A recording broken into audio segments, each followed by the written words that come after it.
Você acha que o problema é ganhar pouco. Mas não é. O problema é que você foi treinado para gastar errado. A sociedade te ensinou que riqueza é barulho, é carro reluzente, é casa grande, é roupa de marca estampada no peito. Te ensinaram que ser rico é parecer rico.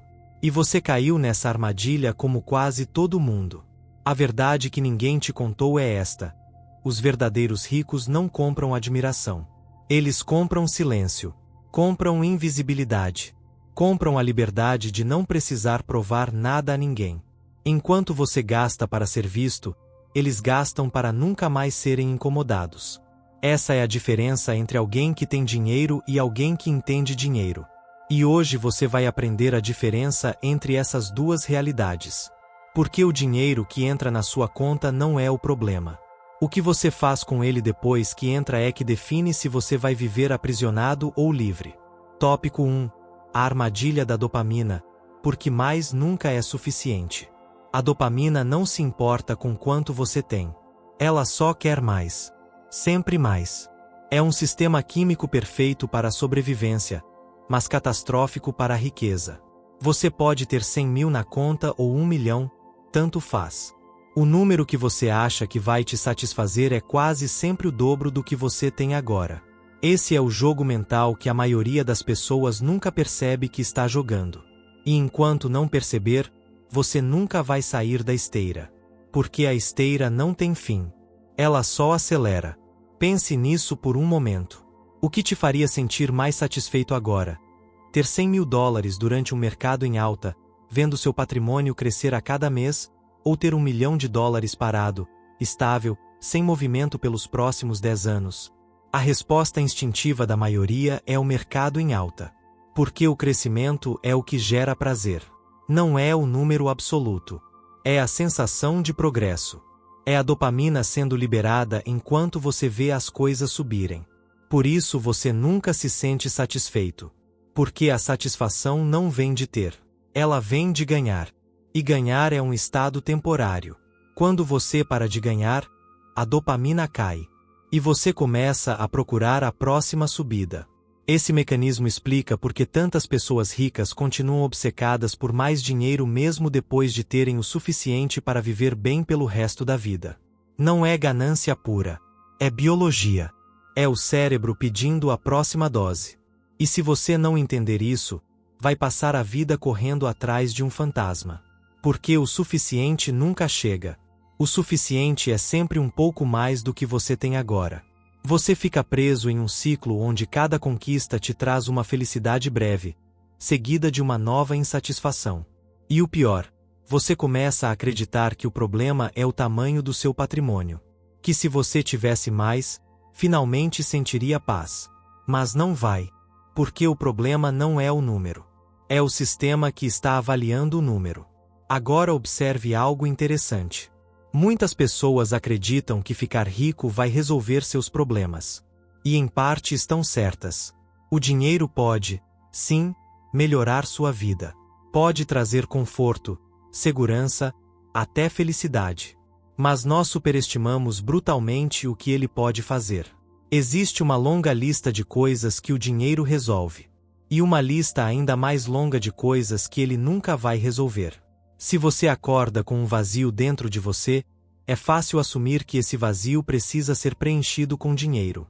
Por quê? Porque dinheiro é mensurável. Você pode rastrear cada centavo. Pode comparar seu saldo com o dos outros.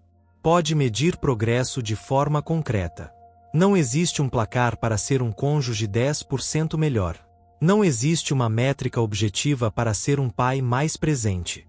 Mas existe um aplicativo que te mostra, em tempo real, quanto dinheiro você tem a mais ou a menos do que ontem.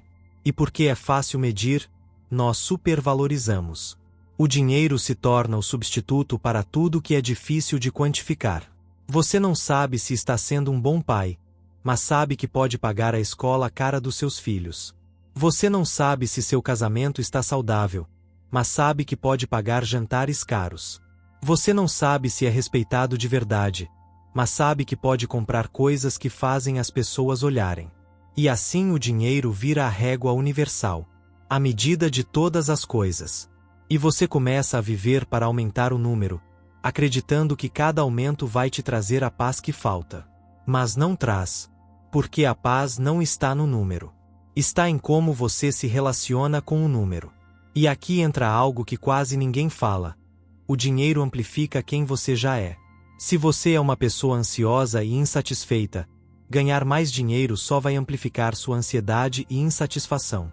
Se você é uma pessoa grata e equilibrada, o dinheiro vai amplificar sua capacidade de viver com gratidão e equilíbrio. Estudos recentes em finanças comportamentais mostram exatamente isso. Durante décadas, pesquisadores debateram se ganhar mais dinheiro faz as pessoas mais felizes. Metade dos estudos dizia que sim, a outra metade dizia que não. Nos últimos 10 anos, com dados mais robustos, a resposta ficou clara: depende de quem você já é. Se você já é uma pessoa deprimida, ansiosa e infeliz, ganhar mais dinheiro não vai fazer nada por você. Mas se você já é uma pessoa feliz, alegre, equilibrada e empática, ganhar mais dinheiro vai te fazer ainda mais feliz. O dinheiro funciona como uma alavanca. Ele multiplica quem você já é, para o bem ou para o mal. Isso significa que existe uma ordem nas coisas. Existem caixas que precisam ser preenchidas antes que o dinheiro faça alguma diferença real na sua vida. Relacionamentos saudáveis, saúde física e mental, propósito, comunidade. Se essas caixas estão vazias, despejar dinheiro na sua conta não vai preenchê-las. Vai só criar a ilusão de que você está progredindo, enquanto por dentro você continua vazio. E o pior é que você vai começar a culpar o dinheiro por não resolver o que ele nunca prometeu resolver. Você vai dizer que dinheiro não traz felicidade, quando na verdade o problema é que você tentou usar dinheiro para consertar buracos que dinheiro não consegue alcançar. Por isso a armadilha da dopamina é tão perigosa. Ela te mantém correndo. Sempre correndo. Você nunca para perguntar: correr para onde? Você só sabe que precisa de mais. Mais dinheiro, mais status, mais validação, mais crescimento. E enquanto você corre, sua vida passa. As pessoas que você ama envelhecem. Seus filhos crescem. Seu corpo se desgasta. E você continua olhando para o saldo da conta, esperando que ele chegue ao ponto onde você finalmente vai se sentir completo. Mas esse ponto não existe. Porque a dopamina não tem ponto final. Ela só tem próxima dose. E a próxima dose é sempre maior do que a anterior. Você está perseguindo um alvo que se move na velocidade da sua ambição. E quanto mais rápido você corre, mais rápido o alvo se afasta. Essa é a primeira verdade dura que você precisa encarar. Não importa quanto você ganhe, o número que você acha que vai te satisfazer é quase sempre o dobro. E enquanto você não entender isso, enquanto não assumir controle consciente sobre esse mecanismo, você vai ser um escravo dele.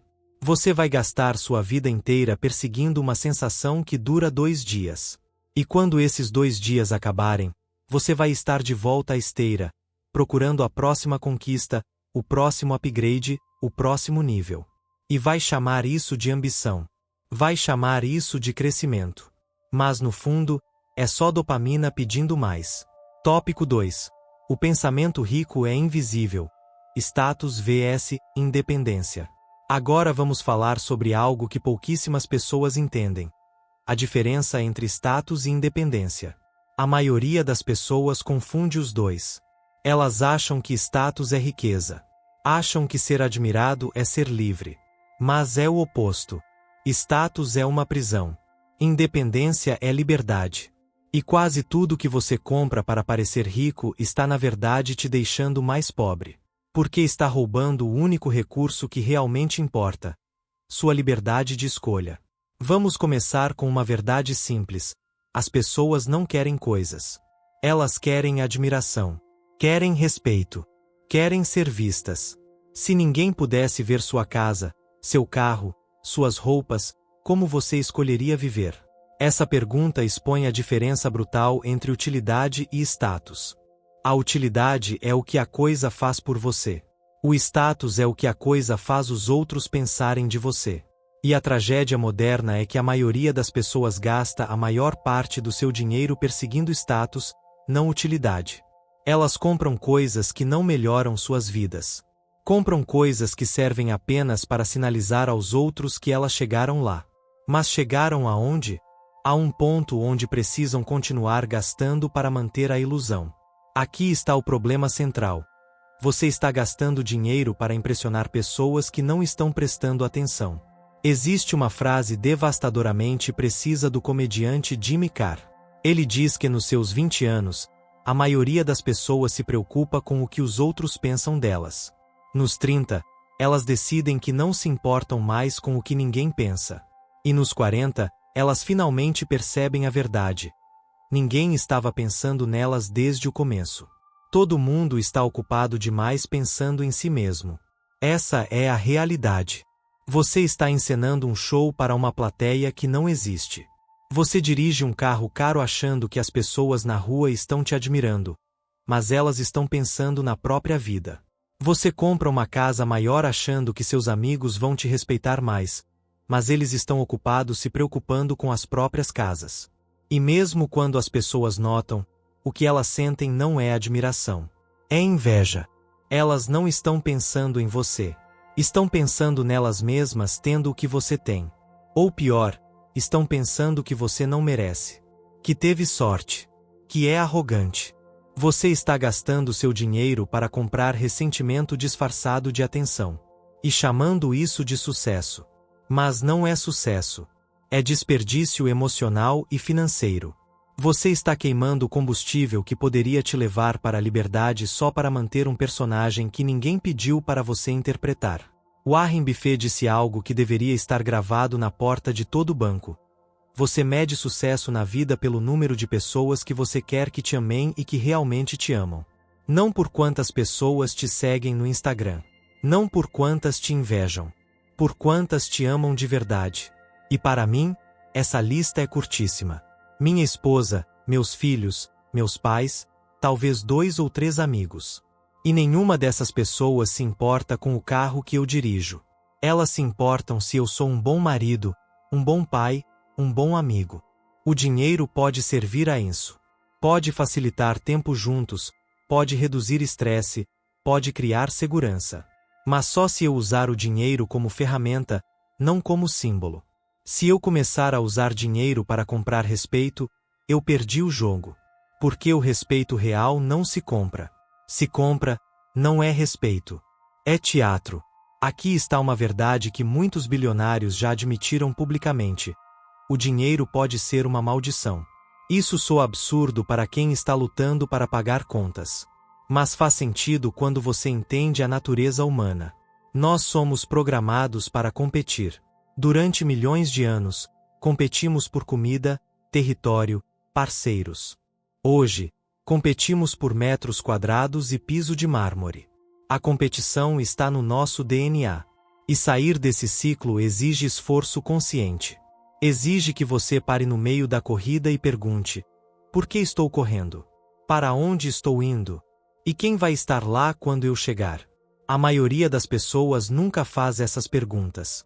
Elas só correm. Porque todo mundo está correndo. E quando você finalmente para e olha ao redor, percebe que a linha de chegada não existe. Só existe a próxima volta. E a próxima. E a próxima. Eu mesmo me pego nessa armadilha. Eu escrevi livros sobre isso e ainda assim me pego admirando casas grandes, carros rápidos, estilos de vida que parecem impressionantes. E toda vez tenho que me lembrar: nada disso muda o que importa.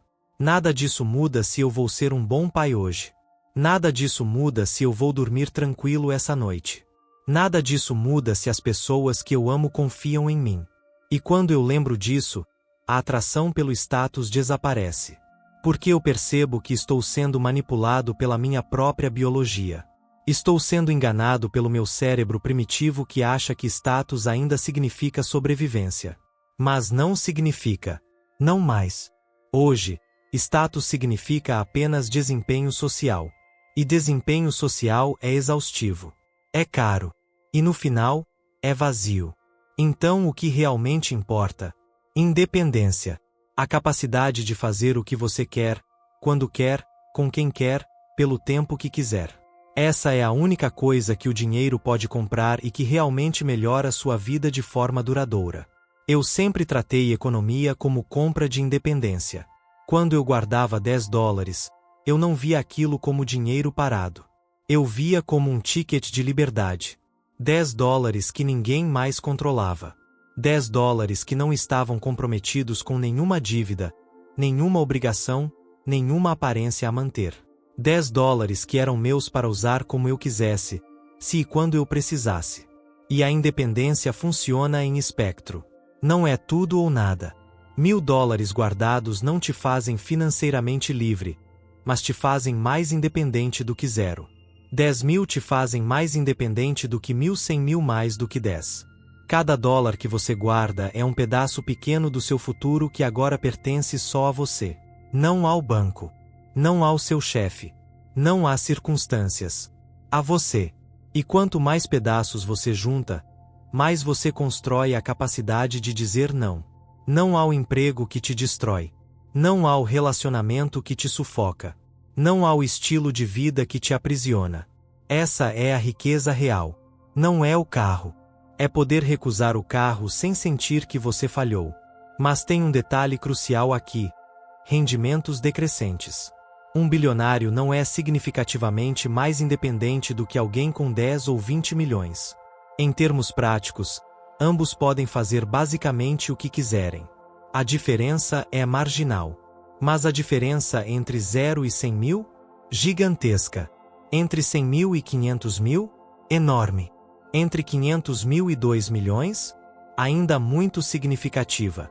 Mas depois de um certo ponto, você para de comprar liberdade e começa apenas a acumular números. E se o número se tornar sua identidade, se você começar a se definir por ele, você perdeu de novo. Porque agora você não é livre. Você é escravo da sua própria riqueza. Você tem medo de perdê-la. Tem medo de gastá-la. Tem medo de que as pessoas descubram que você tem menos do que aparenta. E assim você volta para a esteira.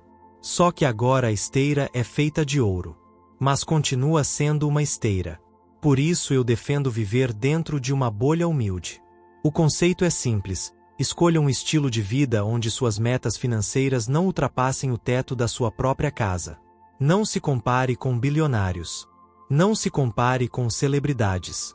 Não se compare com a versão editada da vida dos outros no Instagram. Compare-se apenas com o que você precisa para viver bem, com as pessoas que ama, fazendo as coisas que te dão significado. Se você conseguir construir independência suficiente para sustentar isso, você venceu. Tudo além disso é opcional. Pode ser divertido. Pode ser interessante. Mas não é necessário. E confundir o opcional com o necessário é o caminho mais rápido para a infelicidade permanente. O pensamento rico, portanto, não é sobre ter mais. É sobre precisar de menos. É sobre controlar suas expectativas para que elas nunca cresçam mais rápido do que sua renda. É sobre construir uma vida onde você acorda de manhã e pensa: tenho tudo o que preciso. E qualquer coisa além disso é bônus, não obrigação. Esse é o estado mental que a maioria das pessoas está perseguindo quando diz que quer ser rica. Mas elas estão perseguindo pelo caminho errado. Estão tentando chegar lá aumentando o numerador, quando deveriam estar diminuindo o denominador. Estão tentando ganhar mais, quando deveriam estar querendo menos. E enquanto não inverterem a equação, vão continuar pobres. Não no saldo bancário. Na alma. Tópico 3. Dinheiro como ferramenta, não como régua. Existe uma razão pela qual este livro se chama A Arte de Gastar Dinheiro e não A Ciência de Gastar Dinheiro. Ciência implica fórmulas universais. Implica que existe um jeito certo e todos os outros são errados. Arte, por outro lado, reconhece que somos diferentes.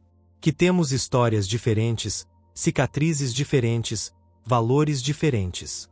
E que o que funciona para mim pode ser um desastre para você. As pessoas aceitam facilmente que gosto musical é subjetivo. Ninguém discute se jazz é melhor que rock. Mas quando o assunto é dinheiro, todo mundo age como se existisse uma verdade absoluta. Como se houvesse uma planilha perfeita que serve para todos. E não existe. Existem apenas preferências diferentes colidindo. E a maior parte dos conflitos sobre dinheiro são apenas pessoas com valores distintos falando línguas diferentes. Veja um exemplo simples. Ramit Sethi, autor de Finanças Pessoais, adora roupas caras. Para ele, usar roupas bem feitas, de qualidade, é um prazer genuíno. Mas ele não liga absolutamente nada para carros. Dirige qualquer coisa que funcione. Agora pegue outra pessoa que é exatamente o oposto. Essa pessoa usa qualquer roupa, mas sonha com carros. Pensa em carros. Estuda carros. E quando finalmente pode, compra um carro que ama. Qual dos dois está certo? Nenhum. Qual está errado? Nenhum. São apenas preferências. Mas se você colocar essas duas pessoas numa sala, cada uma vai achar que a outra está desperdiçando dinheiro. E ambas estarão certas e erradas ao mesmo tempo. Porque estão julgando a partir de seus próprios valores, não dos valores do outro. Aqui está a parte difícil de aceitar. Muito do que você quer com dinheiro vem do seu passado. Vem das suas cicatrizes. Existe uma frase maravilhosa de um artigo do Washington Post de 1929. Dizia assim: quanto mais você foi humilhado por ser pobre, mais prazer você sente em exibir que é rico. Isso é devastadoramente verdadeiro.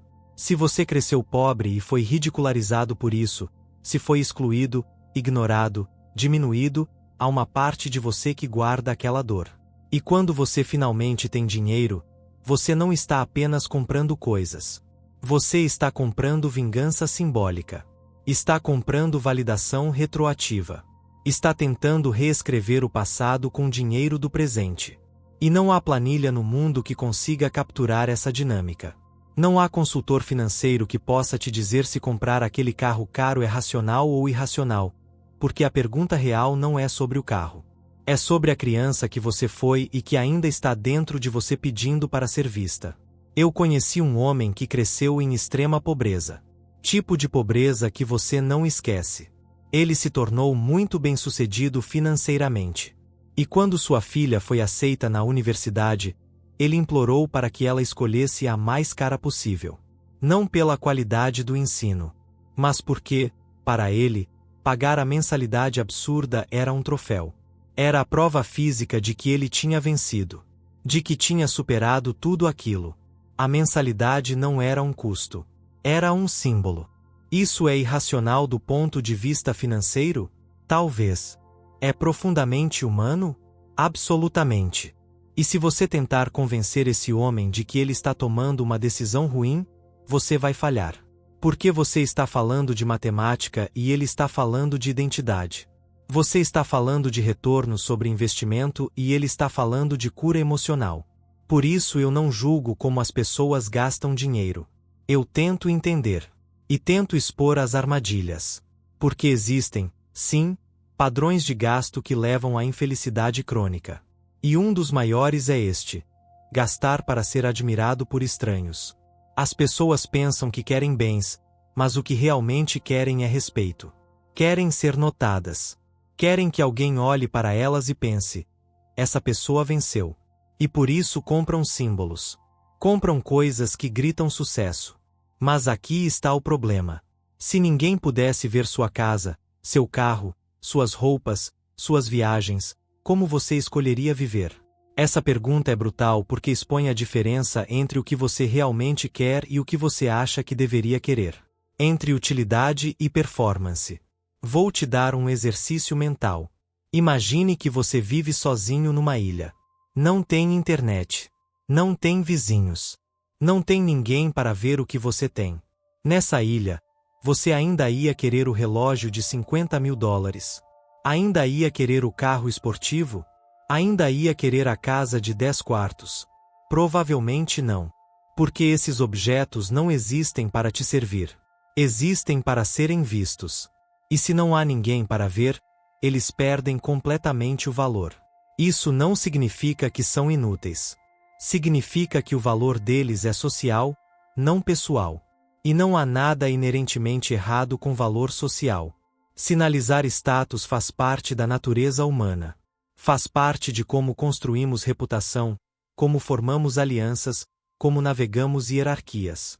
Mas você precisa ser honesto sobre o que está fazendo. Você está comprando isso para você ou para eles? E se é para eles, quem são eles? E por que a opinião deles importa tanto? Warren Buffett tem uma frase que deveria ser tatuada na testa de todo mundo. Ele diz: você mede sucesso pelo número de pessoas que você quer que te amem e que realmente te amam. Não é sobre quantas pessoas te seguem. Não é sobre quantas te invejam. É sobre quantas te amam de verdade. E para mim, essa lista é curta. Minha esposa, meus filhos, meus pais, 2, talvez 3 amigos próximos. Essa é a plateia. Essa é a única plateia que importa. E nenhuma dessas pessoas se importa com o carro que eu dirijo. Elas se importam se eu apareço quando prometo. Se sou honesto. Se sou gentil. Se estou presente. O dinheiro pode ajudar nisso. Pode comprar tempo. Pode reduzir estresse. Pode criar espaço para conexão. Mas só se eu usar o dinheiro como ferramenta. Se eu começar a usar como régua, se começar a medir meu valor pelo saldo da conta, eu perdi. Porque agora o dinheiro não está mais me servindo. Eu estou servindo ele. E aqui está a ironia cruel.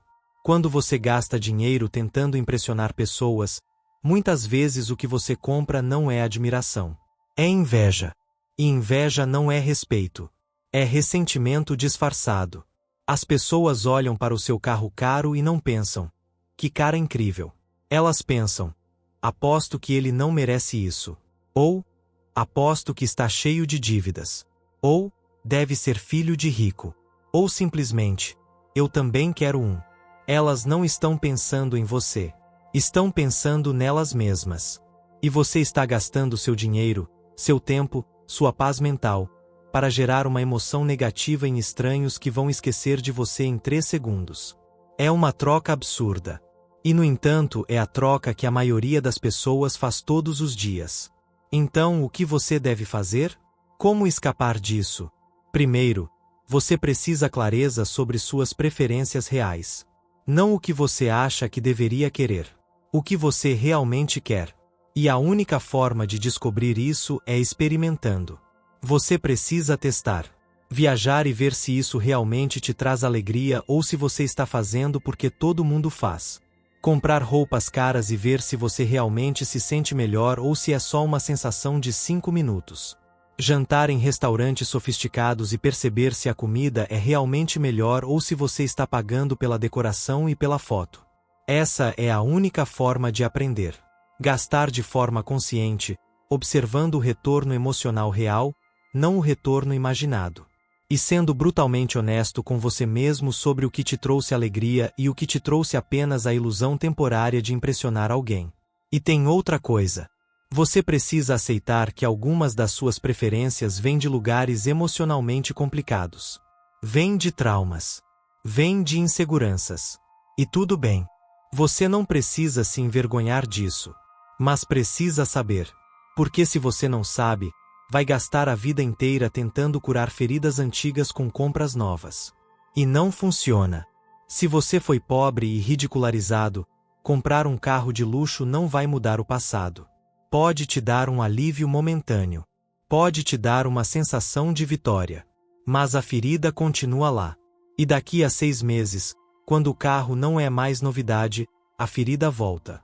E aí você precisa de outro carro. Ou de uma casa maior. Ou de um relógio mais caro. E você entra num ciclo interminável de tentar preencher um buraco que dinheiro não consegue alcançar. Por isso dinheiro é ferramenta, não régua. Ferramenta serve a um propósito. Ajuda você a construir a vida que quer. Régua mede você contra os outros. E medição constante é o caminho mais rápido para a infelicidade permanente. Porque sempre vai ter alguém com mais. Sempre. Não importa quanto você tenha. Não importa quanto você ganhe. Se sua métrica de sucesso é ter mais do que os outros, você nunca vai vencer.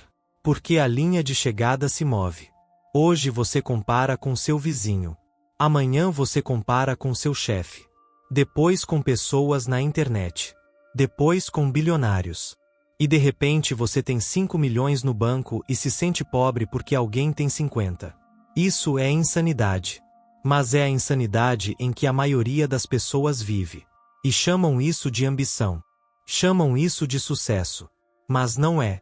É apenas uma régua quebrada medindo uma vida desperdiçada. Use o dinheiro como ferramenta. Pergunte sempre: isso vai melhorar minha vida ou só vai melhorar minha aparência? Isso vai me dar mais liberdade ou mais obrigação? Isso vai aproximar as pessoas que eu amo ou vai me colocar num palco onde eu preciso continuar performando para manter a ilusão?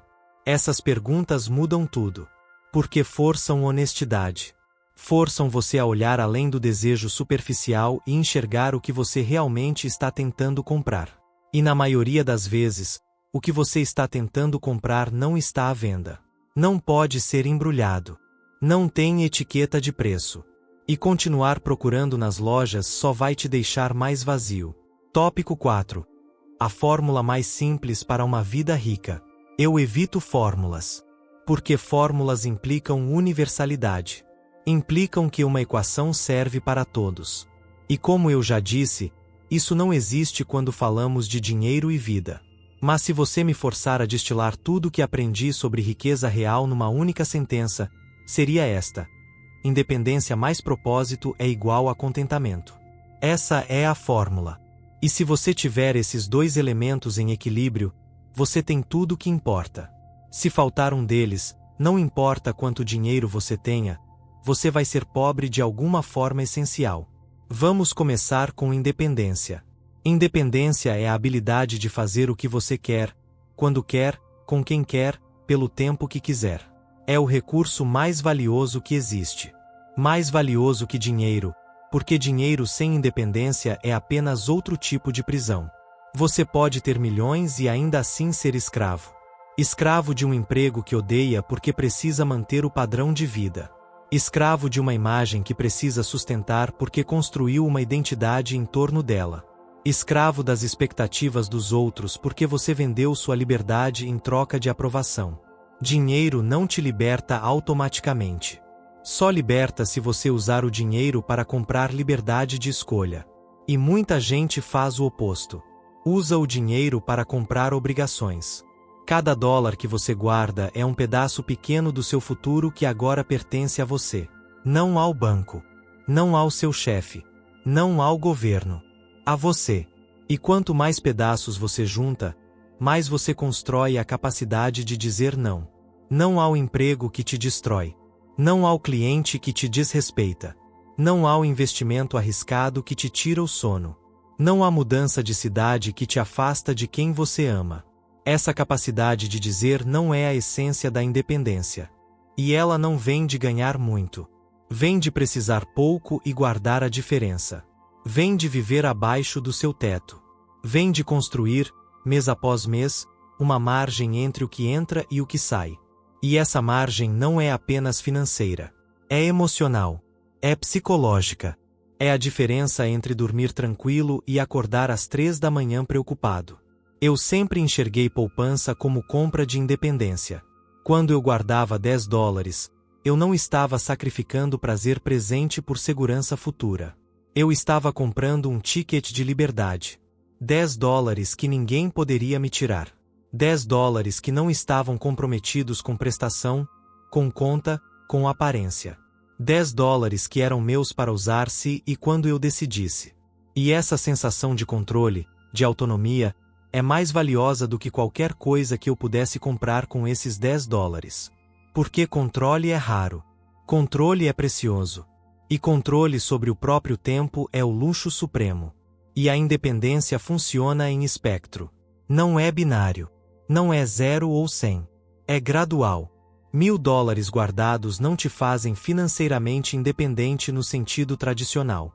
Você não pode largar tudo e viajar pelo mundo. Mas você é mais independente do que era com 0.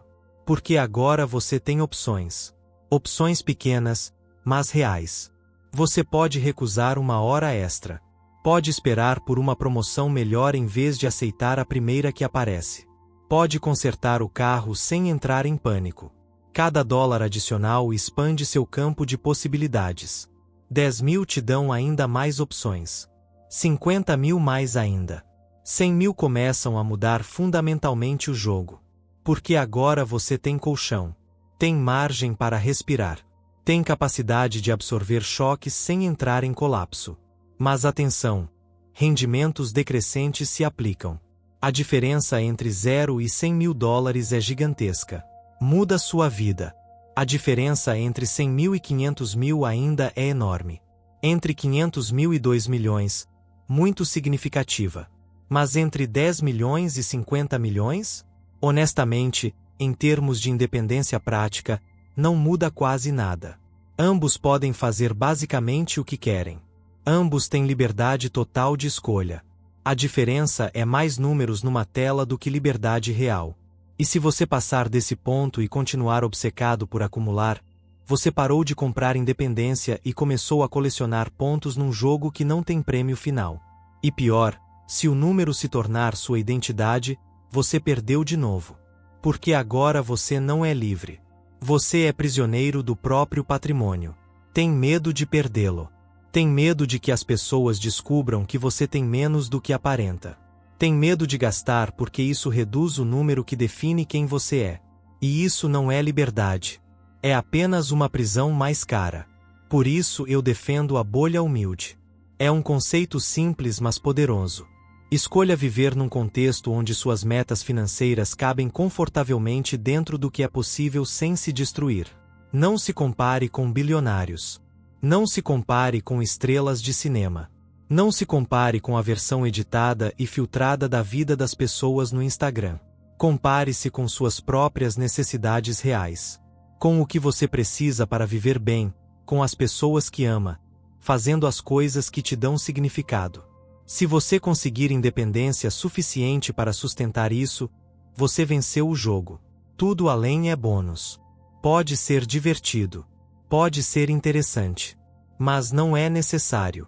E confundir bônus com necessário é a receita perfeita para a infelicidade permanente. Agora vamos falar de propósito. Porque independência sozinha não basta. Muita gente atinge independência financeira e descobre que se sente vazia. Porque independência sem propósito é apenas tempo livre sem direção. É acordar de manhã e não saber o que fazer consigo mesmo. E isso pode ser surpreendentemente angustiante. Nós precisamos sentir que estamos contribuindo. Que somos úteis. Que nossa existência importa de alguma forma. E isso não vem de dinheiro. Vem de propósito. De algo maior do que você. Pode ser família. Pode ser trabalho significativo. Pode ser comunidade. Pode ser fé. Pode ser arte. Pode ser ensinar.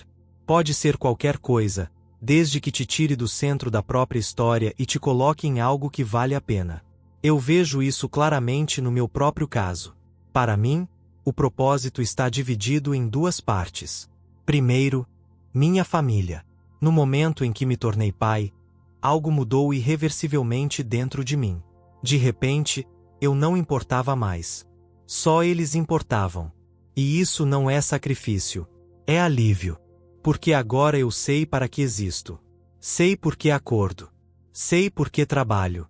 Sei por que guardo dinheiro. Tudo tem um endereço claro. E a segunda parte é escrever. Escrever nunca foi trabalho para mim. É quem eu sou.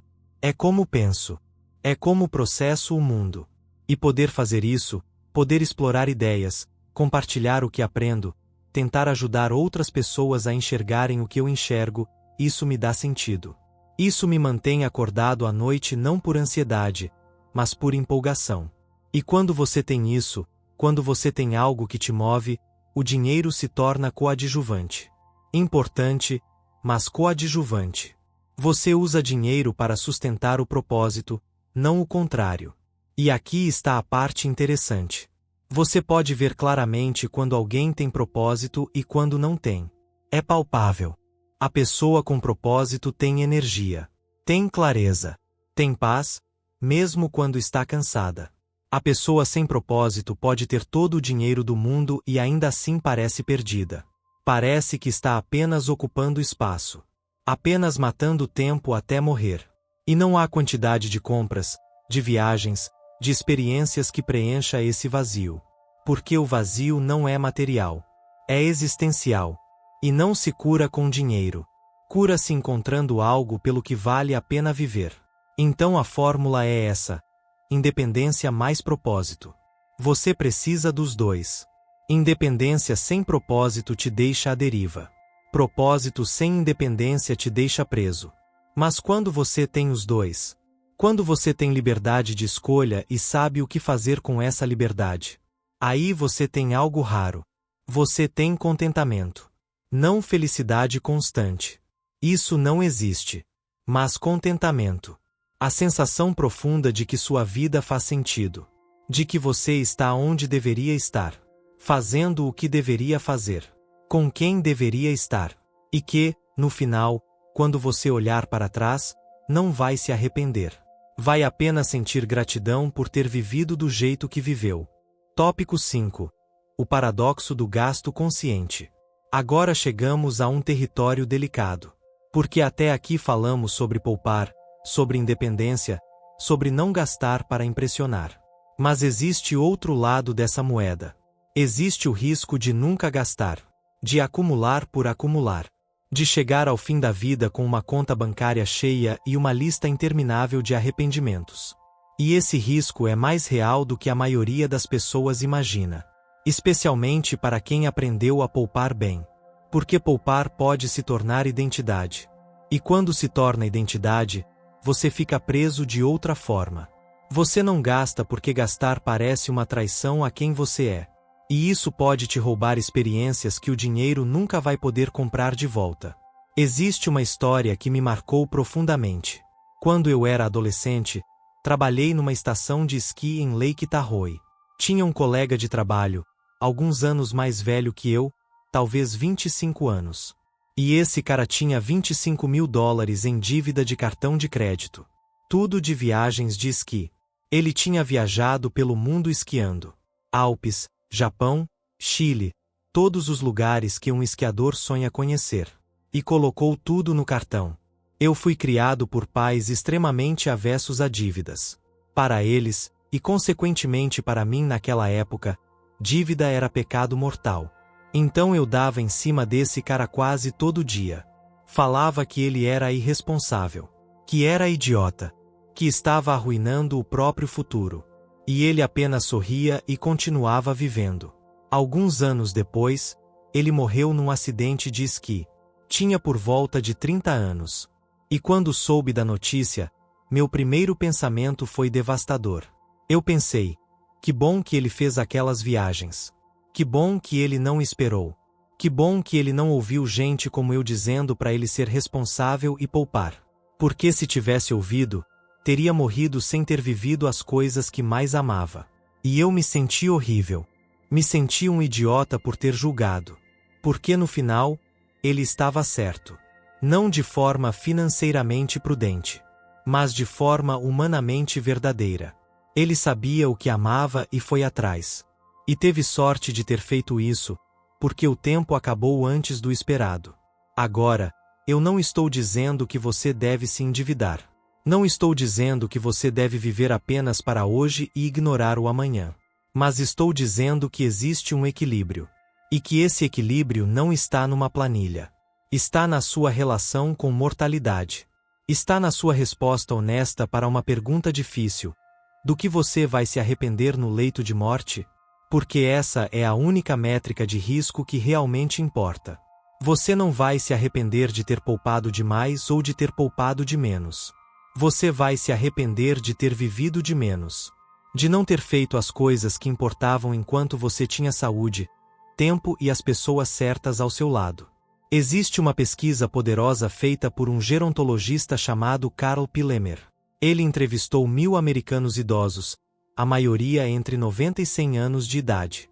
E perguntou a eles, olhando para trás, que conselhos você daria para os mais jovens? O que você faria diferente? E sabe o que aconteceu? De 1.000 pessoas, nenhuma única disse que se arrependia de não ter ganhado mais dinheiro. Nenhuma. Ninguém disse, eu deveria ter escolhido a carreira que pagava melhor. Ninguém disse, eu deveria ter trabalhado mais horas. O que eles disseram, de forma quase universal, foi: eu deveria ter passado mais tempo com meus filhos. Eu deveria ter sido mais gentil com meu cônjuge. Eu deveria ter ajudado mais minha comunidade. Eu deveria ter perdoado mais rápido. Eu deveria ter me preocupado menos com o que os outros pensavam. Isso não é coincidência. Isso é a verdade humana destilada pelo tempo. E se você definir risco como o que você vai se arrepender no final, então gastar toda a sua vida acumulando dinheiro sem vivê-lo é um dos maiores riscos que você pode tomar. Porque você está apostando que vai ter tempo. Está apostando que sua saúde vai durar. Está apostando que as pessoas que você ama vão estar lá quando você finalmente decidir que acumulou o suficiente. E nenhuma dessas apostas é garantida. O tempo acaba. A saúde falha. As pessoas morrem. E quando isso acontece, não há quantidade de dinheiro que compre de volta um jantar que você não teve, uma viagem que você adiou, uma conversa que você evitou. Mas aqui está o paradoxo. Eu sou um grande poupador. Sempre fui. E se eu fosse diagnosticado amanhã com uma doença terminal, se soubesse que meu tempo está acabando, eu não teria arrependimento nenhum de ter poupado. Zero. Sabe por quê? Porque eu não poupo por poupar. Eu poupo para proteger as pessoas que amo. E saber que minha esposa e meus filhos vão estar bem financeiramente, mesmo se eu não estiver aqui, me traz uma paz que nenhuma viagem, nenhum carro, nenhuma experiência poderia trazer. Essa é minha utilidade pessoal. Para outra pessoa, pode ser o oposto. Pode ser que gastar em experiências com a família seja mais valioso do que deixar uma herança. E tudo bem. Não existe resposta universal. Existe apenas a sua resposta. E você precisa ser honesto sobre qual é. Jerry Seinfeld disse algo brilhante. Ele disse que pensar no longo prazo é ter empatia com seu eu futuro. É imaginar quem você vai ser daqui a 10, 20, 30 anos e perguntar: o que essa pessoa vai desejar que eu tivesse feito hoje? É um exercício difícil porque seu eu futuro é um estranho. Você não sabe quem ele vai ser. Não sabe o que ele vai valorizar.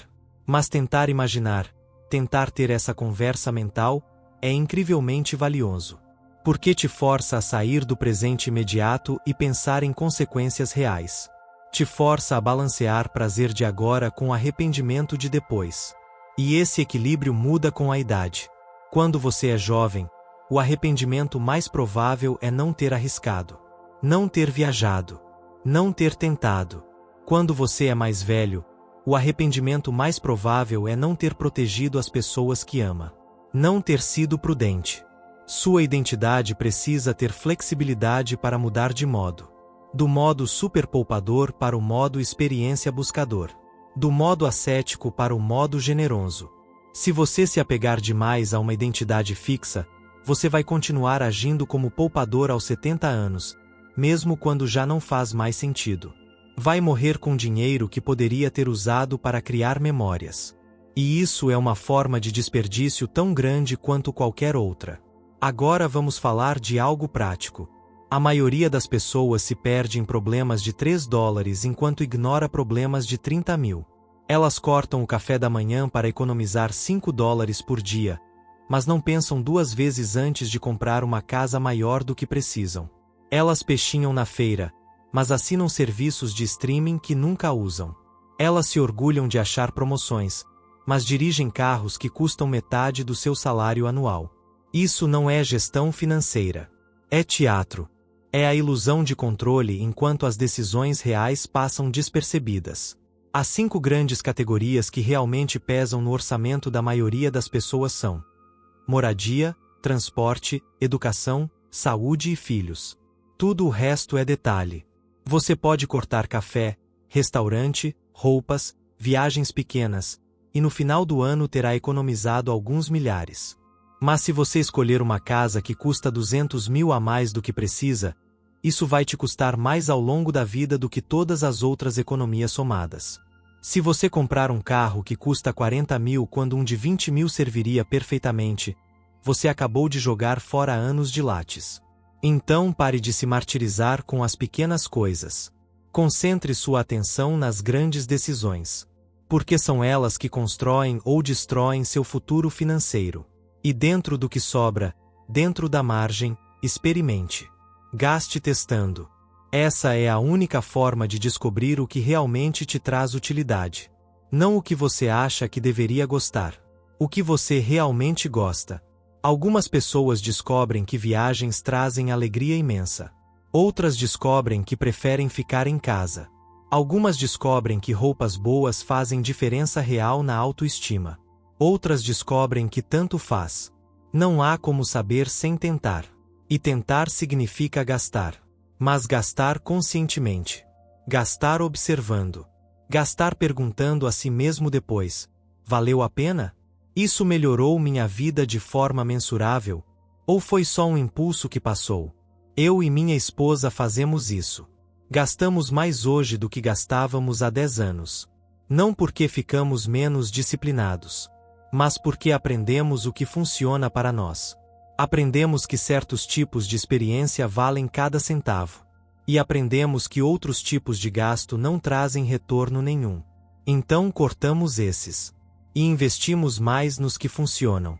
Mas continuamos poupando uma porcentagem alta. Porque a independência ainda é prioridade. Porque saber que estamos protegidos ainda nos traz paz. O ponto é: não há fórmula.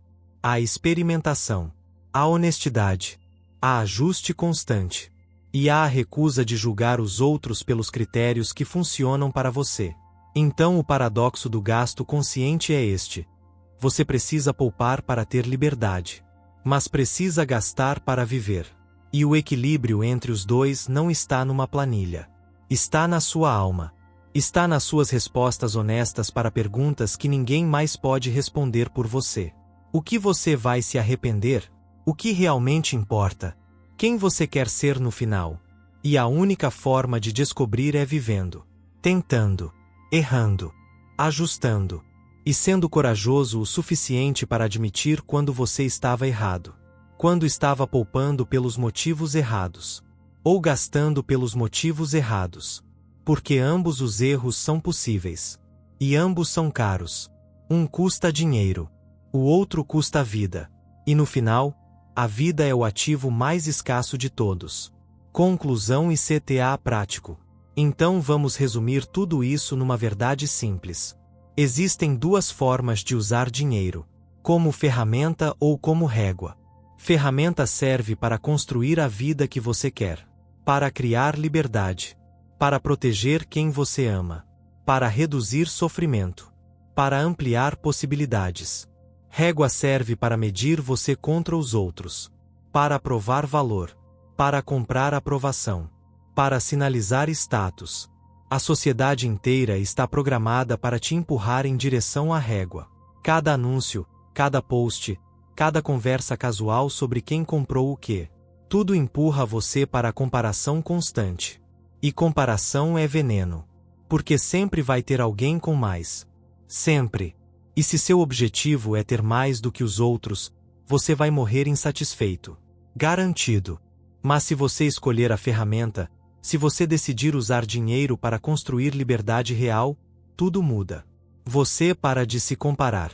Você para de perseguir. Você para de performar. E começa a viver de verdade. Começa a fazer escolhas baseadas no que você quer, não no que eles esperam. Começa a investir em coisas que realmente melhoram sua vida, não em coisas que melhoram sua imagem. E de repente, você percebe que precisa de muito menos do que achava. Porque a maior parte do que você queria não era seu. Era emprestado. Eram desejos que foram plantados em você por pessoas que lucram com sua insatisfação. A verdade dura é esta: a dopamina nunca vai parar de pedir mais. Nunca. Não importa quanto você tenha. Não importa quanto você ganhe. A voz dentro da sua cabeça que diz só mais um pouco e eu vou estar satisfeito é uma mentirosa. Ela sempre foi. Ela sempre será. E a única forma de vencer esse jogo é não jogando. É decidindo, conscientemente, o que é suficiente para você. E vivendo dentro disso. Não porque você não pode ter mais, mas porque você não precisa de mais. Porque você entendeu que mais não resolve o problema que você acha que resolve. Que mais só alimenta a fome. Nunca sacia. Então aqui está o que você precisa fazer agora. Não amanhã. Agora. Pegue um papel. Ou abra uma nota no celular. E responda 3 perguntas. Primeira. Do que eu vou me arrepender no leito de morte se eu não fizer? Escreva. Seja específico. Seja honesto. Segunda pergunta. Do que eu vou me arrepender no leito de morte se eu fizer? Porque existem coisas dos dois lados. Existem riscos em agir e riscos em não agir. Você precisa enxergar os dois. E terceira pergunta. Quem eu estou tentando impressionar e por quê? Se a resposta não for ninguém ou apenas as 5 pessoas que realmente importam, você tem um problema. Porque está vivendo para uma plateia que não existe. E gastando sua vida tentando ganhar um aplauso que nunca vai soar. Depois de responder essas perguntas, faça uma auditoria de gastos. Olhe os últimos 3 meses. Cada compra acima de $50. E pergunte: isso me aproximou das respostas da primeira pergunta ou da segunda? Isso serviu às pessoas que realmente importam ou serviu à plateia imaginária? Isso comprou liberdade ou comprou obrigação? Você vai se surpreender. Porque a maioria das pessoas descobre que está gastando em coisas que não servem a nada do que realmente importa. Está apenas reagindo. Comprando por impulso. Seguindo o script que a sociedade escreveu. E chamando isso de vida. Agora vem a parte difícil. Corte. Corte tudo que não passar no teste.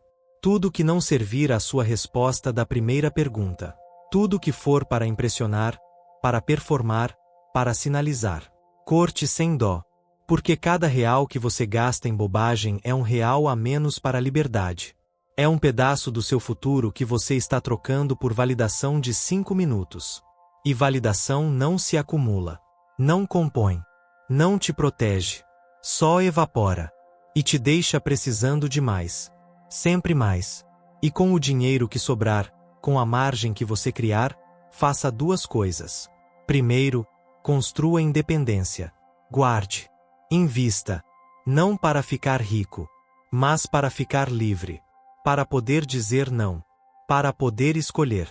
Para poder dormir em paz sabendo que se tudo der errado amanhã, você e quem você ama vão estar bem. Essa é a base. Sem isso, você não tem nada. Com isso, você tem tudo. E segundo, dentro do que sobrar depois de construir essa base, gaste. Mas gaste em experiências reais. Em coisas que aproximam você das pessoas que ama. Em coisas que te fazem lembrar por que você está vivo. Não em coisas que vão para a gaveta. Não em coisas que vão para o Instagram. Em coisas que vão para a memória. Porque memória é o único ativo que não deprecia. É o único investimento que fica mais valioso com o tempo. E por último, compartilhe isso. Não no sentido de postar. No sentido de conversar. Senta com seu cônjuge, se você tem um. Senta com seus filhos, se eles são velhos o suficiente. Senta com seus pais. E pergunta a eles: o que é suficiente para você? O que te faz feliz de verdade? O que você quer que a gente faça juntos enquanto ainda temos tempo? Porque essas conversas mudam tudo. Elas tiram o dinheiro do abstrato e colocam no concreto. Tiram da régua e colocam na ferramenta. E de repente você percebe que a vida que você quer não custa o que você achava que custava. Que a felicidade que você persegue não está no próximo upgrade. Está aqui. Sempre esteve. Você só estava olhando no lugar errado. Então pare de olhar para fora. Pare de medir. Pare de competir. Vire para dentro. Defina o que é suficiente. Construa liberdade. Proteja quem você ama. E viva. Realmente viva. Não para a foto. Não para a história. Para você. Para os seus. Para os momentos que ninguém mais vai ver, mas que vão ser os únicos que importam quando você estiver velho e olhando para trás. Porque no final, ninguém se lembra do seu carro. Ninguém se lembra da sua casa. Ninguém se lembra da sua roupa. Eles lembram de como você os fez sentir. De como você apareceu. De como você amou. E isso não se compra. Isso se constrói. Com tempo. Com presença. Com escolhas diárias de usar dinheiro como ferramenta, não como muleta. Como liberdade, não como prisão. Esse é o convite. Não é fácil. Exige coragem. Exige que você decepcione as expectativas de algumas pessoas. Exige que você saia da corrida e admita: eu não estou mais jogando esse jogo. Mas a recompensa é simples e absoluta. Você acorda um dia e percebe que não deve nada a ninguém. Que sua vida é sua. Que suas escolhas são suas. Que seu tempo é seu. E que isso mesmo, é o que significa ser rico. Não o número na conta. A paz na alma. Não o aplauso dos estranhos. O amor dos próximos. Não a casa de 5 quartos. A liberdade de ficar no tamanho que basta. Porque riqueza nunca foi sobre ter mais. Sempre foi sobre precisar menos. Sempre foi sobre saber o que é suficiente. E ter a coragem de parar quando chegar lá. Então pare. Agora. Você já chegou. Você só não percebeu ainda. Porque estava ocupado demais olhando para o que falta. Vire o olhar. Olhe para o que tem. E pergunte honestamente: isso não basta? E se a resposta ainda for não, se você ainda sentir que falta alguma coisa, talvez o que falte não esteja à venda. Talvez seja tempo. Talvez seja presença. Talvez seja perdão. Talvez seja coragem. E nenhuma dessas coisas aceita cartão de crédito. Nenhuma delas está no shopping. Nenhuma delas vai aparecer na sua porta em 2 dias com frete grátis. Você vai ter que construir. Vai ter que escolher. Vai ter que viver. De verdade. E quando fizer isso, quando finalmente usar o dinheiro como ferramenta e não como régua, você vai entender. Você sempre foi rico. Só estava medindo errado.